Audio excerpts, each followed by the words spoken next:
पूजा राऊत. माझे काही यूट्यूबवर व्हिडिओ आहेत जे म्हणजे एज्युकेशनशी संबंधित आहेत. त्याच्यावर आता 1 वर्ष म्हणजे आपलं 2025 हे संपत आहे, 2026. तर 2026 हे कशासाठी, नवीन अपडेटसाठी हे असणार आहे. कारण ज्या काही भरत्या राहिल्या होत्या मतदाना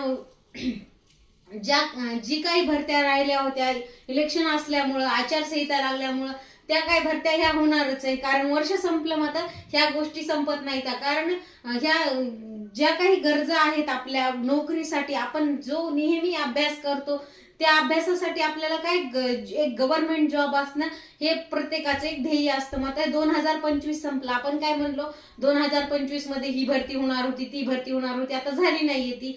तर खचून न जाता आपण इथून पुढे 2026 मध्ये ज्या काही भरत्या होणार आहेत त्यांच्या पूर्ण अपडेट ह्या बघणार आहेत. त्याच्या कोणत्या भरती हे असणार आहेत, खाली व्हिडिओ प्ले केलेला आहे, नक्की एकदा चेकआउट करा. आणि मी